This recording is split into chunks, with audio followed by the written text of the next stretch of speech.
Coming up next on Only Downtown, we take a look at the Downtown Art Center in downtown Lexington. Art, dance, paint, and I'm singing, I'm in a store and I'm singing, I'm in a store and I'm singing. Hey! There's no singing in the North Pole. you can experience all these things at the Downtown Arts Center in downtown Lexington. The Cultural Arts Director for Lexington Parks and Recreation, Amber Llewellyn, explains.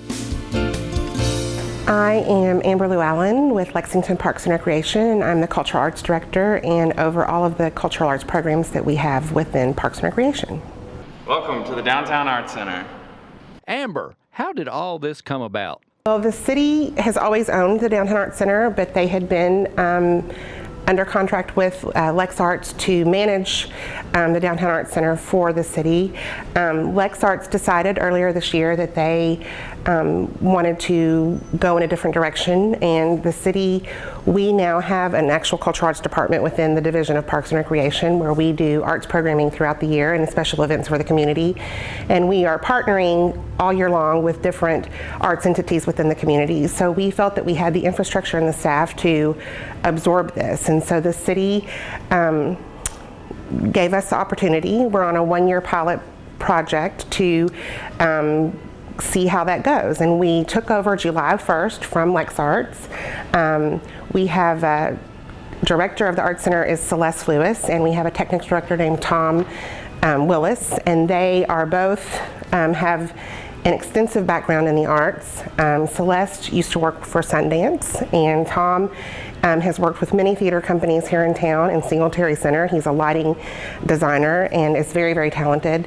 So they both have a wealth of experience in the arts and have come into the center and really done a great job at getting to know the space, getting to introduce ourselves to the community and what we will be offering. What exactly is available? Right now, when you come in the front door, there's a lobby. We have Alfalfa's is a tenant in the building, and they're a great partner for things that we are doing and for people to come down and have dinner and then enjoy what else is going on in the building.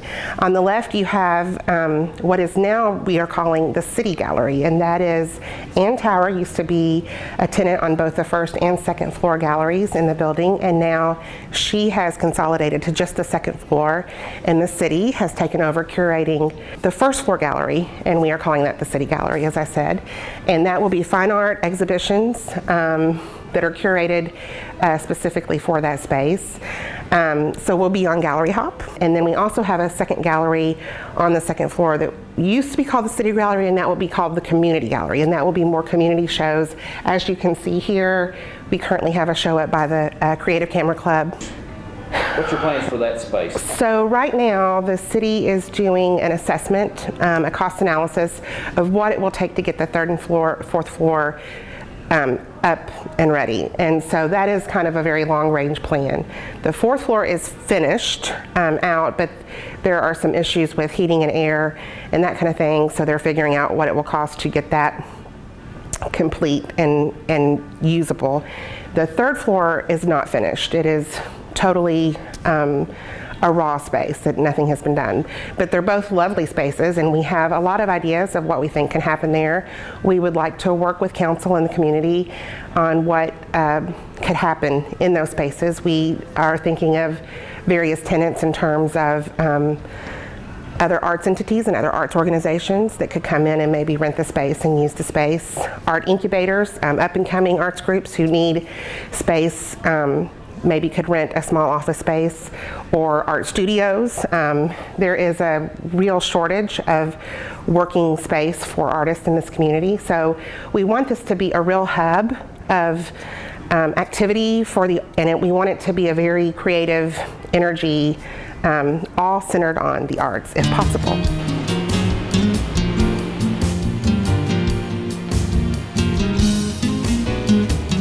Hi, I'm Holly.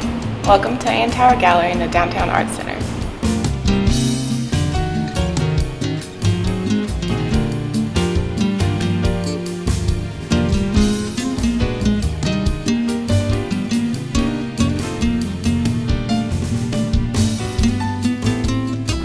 taking over the building, our first order of business was really, the building needed a lot of work, some tender loving care. Everything's been painted. We have new carpets in areas. We redid the black box floor. So we really had a lot of work to do to spruce the building up and get it up and running in a better condition than it had been in the past.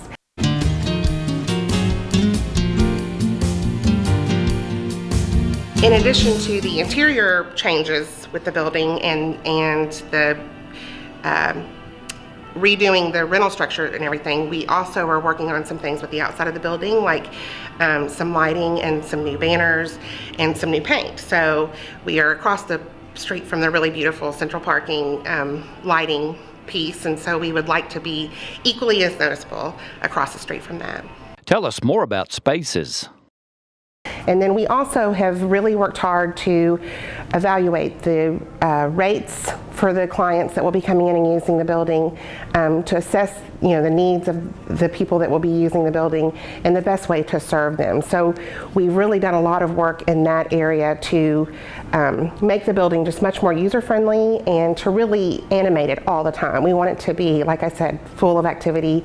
How do people find out more about the Downtown Arts Center, Amber? A few things that we're still working on, and like I said, it was a tall order coming in and having to figure it all out and get everything going, was some of the things like we're working on web access. Right now if you go to lexingtonky.gov and then Parks and Recreation, you can access our Downtown Arts page from there. You can reach us by phone at 425-2349, area code 859. Celeste Lewis is the director. Her email is clewis2@lexingtonky.gov, or Tom Willis, as I said, is the technical director. So both of them are here Monday through Friday to serve the public and help them with their needs. We have nice packets if people are interested in using the space for any kind of performing arts event, or even private events like weddings or social events of that nature. We've been hosting a lot of those things, and it's a lovely space for anything like that. So we are really well suited for a number of needs that the people would have. So we encourage people to stop by and take a look and get a copy of what our rental rates are. We think it's very user-friendly and very accessible for everyone.